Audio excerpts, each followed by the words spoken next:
তোমাদের unit 4 rotational মোশনের sub unit 4.1 নিয়ে আলোচনা করব।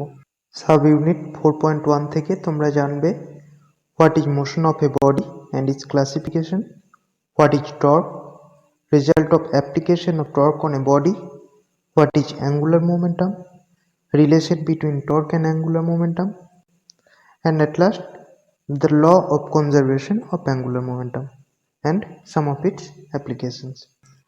প্রথমেই আছে motion. What is motion of a body?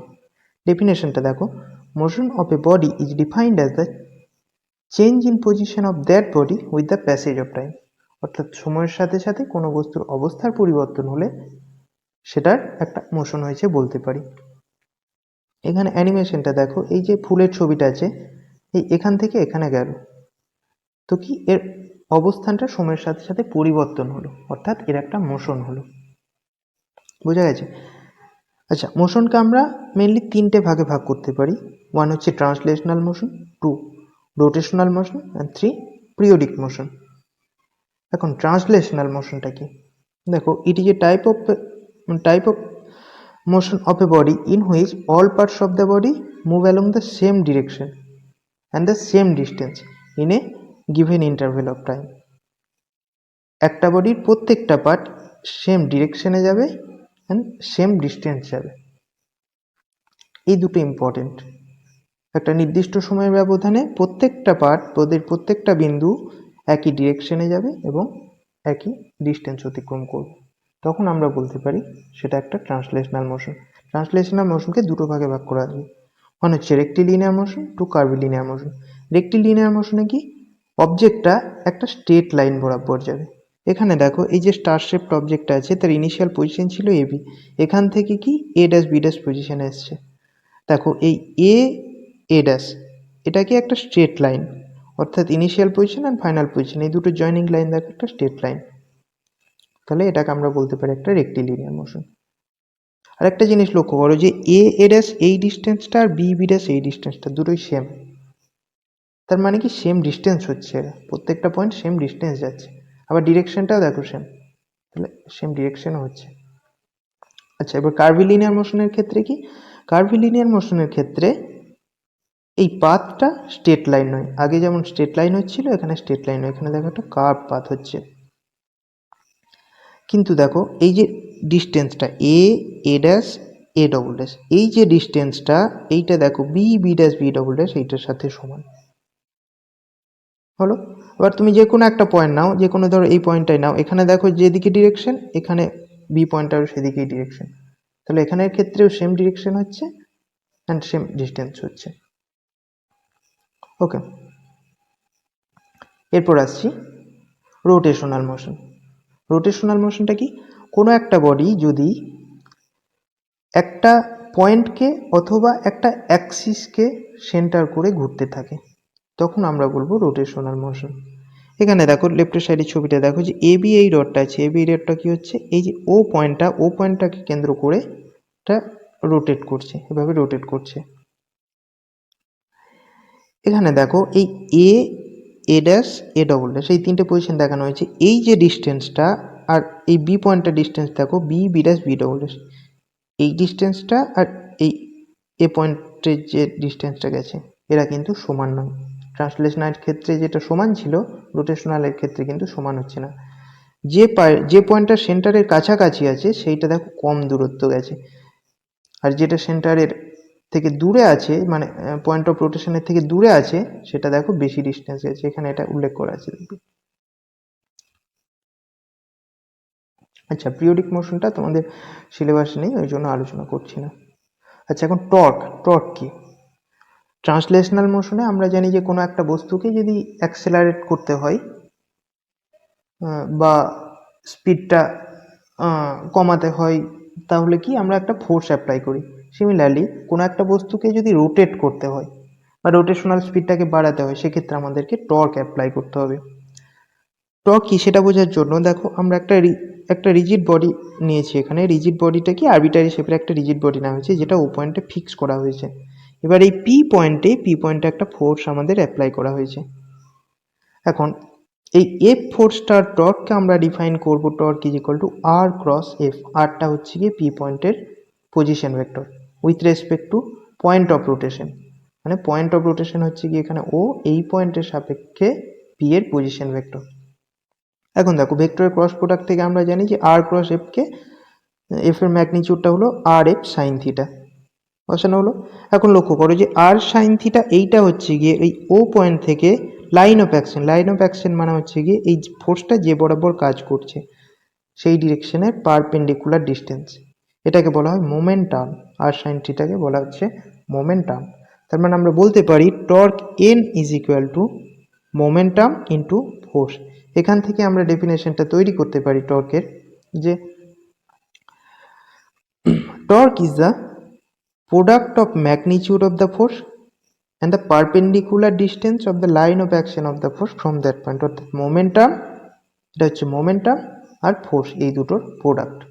এখন টর্কের ইউনিট কি? টর্কের ইউনিট হচ্ছে নিউটন ইন্টু মিটার, আর dimensional formula M L square T to the power -2। আচ্ছা, এখানে একটা ইম্পর্টেন্ট জিনিস আছে যে greater the value of moment of a force about a particular point, greater is the force tendency to produce rotational effect. আমরা linear মোশনের ক্ষেত্রে কি জানি? ফোর্সটা যত বেশি হবে অ্যাক্সেলারেশনটা তত বেশি হবে। এখানে ফোর্সের মান যত বেশি অ্যাক্সেলারেশনের মান তত বেশি। সিমিলারলি রোটেশনাল মোশনের ক্ষেত্রে টর্কের ভ্যালুটা যত বেশি হবে রোটেশনাল টেন্ডেন্সি, এই যে এই টর্কটা যে রোটেশনাল এফেক্টটা ক্রিয়েট করবে সেই রোটেশনাল এফেক্টটাও বেশি হবে। বোঝা গেল? একটা এক্সাম্পল এখানে নেওয়া আছে, দেখো তুমি ধরে নাও এখানে একটা নাটকে এই রেঞ্চের সাহায্যে খুলতে চাইছো। এখন প্রথমে এ পয়েন্টে ফোর্স অ্যাপ্লাই করলে, এ পয়েন্ট থেকে এই ডিস্টেন্সটা এটা ধরে নাও আর ওয়ান ডিস্টেন্স যদি ধরে নাও, তাহলে প্রথমে টর্ক কত হচ্ছে? টর্ক ইজ ইকুয়াল টু হবে আর1 ইন্টু এফ এ। আর দ্বিতীয় ক্ষেত্রে কি করলে? বি পয়েন্টে অ্যাপ্লাই করলে, দ্বিতীয় ক্ষেত্রে কত হলো? আর2 ইন্টু এফ বি, এই ডিস্টেন্সটা ধরে নাও।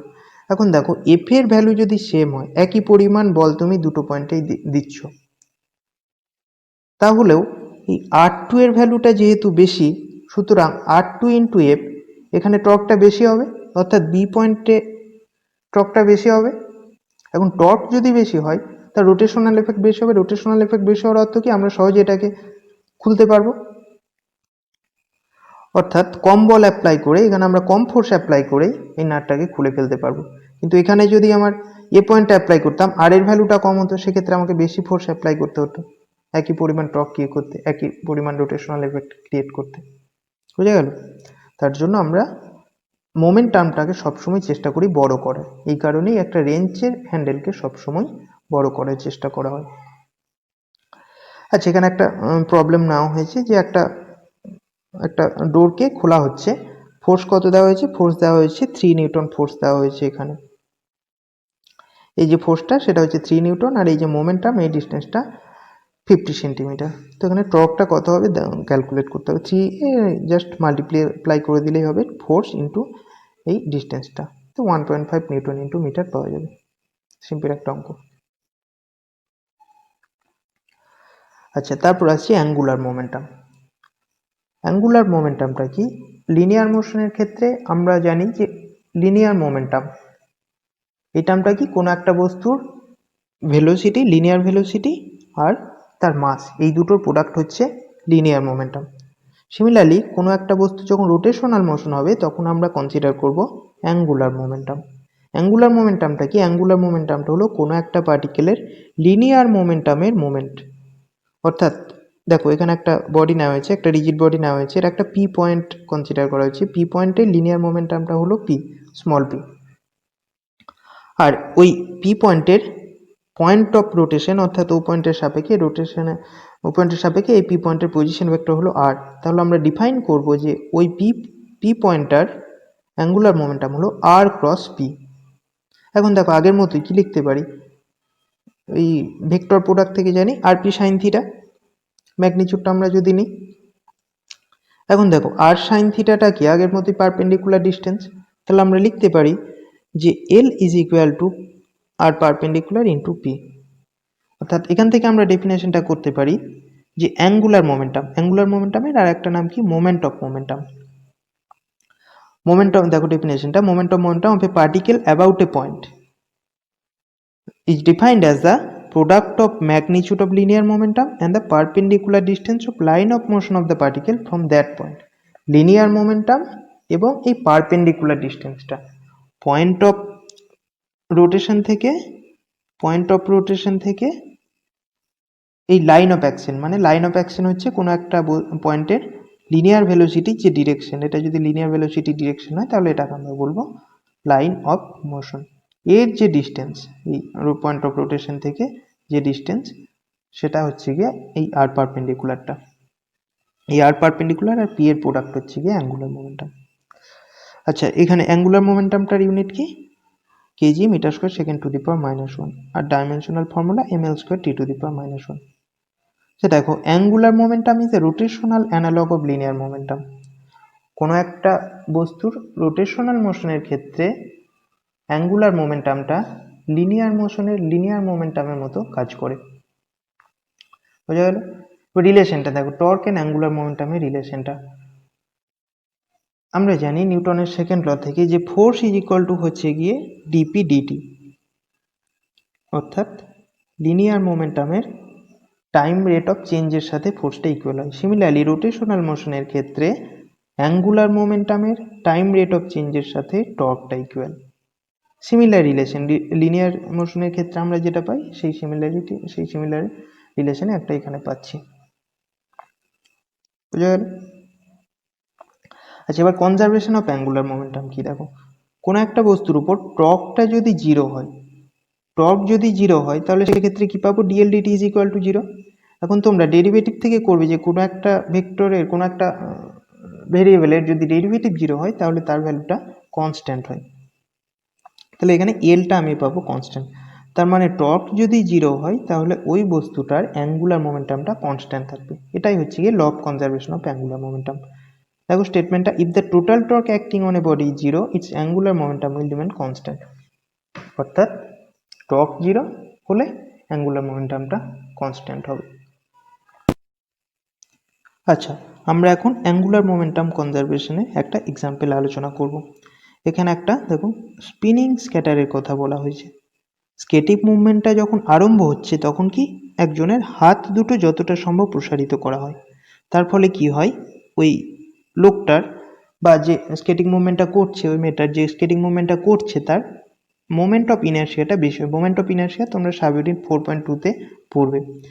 এখন কোনো একটা বস্তুর অ্যাঙ্গুলার মোমেন্টামকে লেখা যায় moment of inertia into angular velocity.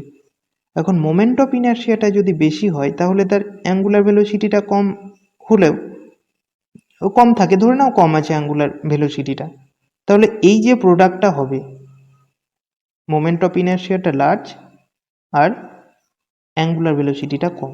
এখন কি করলে, হাত দুটো যদি গুটিয়ে নেয় তার ফলে কি হবে, হাত দুটো গুটিয়ে নিলে আয়ের ভ্যালুটা স্মল হয়ে যাবে। মোমেন্ট অফ ইনার্শিয়াটা যদি কমে যায় তাহলে আমাকে এই প্রোডাক্টটা তো সেম রাখতে হবে। কনজারভেশন অফ অ্যাঙ্গুলার মোমেন্টাম কি বলা হয়েছে, যে তার অ্যাঙ্গুলার মোমেন্টামটা কনস্ট্যান্ট হবে, অর্থাৎ এই প্রোডাক্টটা কনস্ট্যান্ট হবে, আই ইন্টু ওমেগা, প্রোডাক্টটা কনস্ট্যান্ট। এখন এক্ষেত্রে কি হয়, আইটা যদি কমে যায় তাহলে নিশ্চয়ই ওমেগাটাকে বাড়াতে হবে, অর্থাৎ অ্যাঙ্গুলার ভেলোসিটিটাকে বাড়াতে হবে, তবেই প্রোডাক্টটাকে কনস্ট্যান্ট রাখতে পারবো। এই জন্য হাত দুটো যখন গুটিয়ে নেয়, যে স্কেটিং করছে তার হাত দুটো সে যখন গুটিয়ে নেবে হাত দুটো, তার অ্যাঙ্গুলার স্পিডটা বেড়ে যাবে। বুঝা গেল? এটাই হচ্ছে গিয়ে কনজারভেশন অফ অ্যাঙ্গুলার মোমেন্টামের অ্যাপ্লিকেশন। Thank you.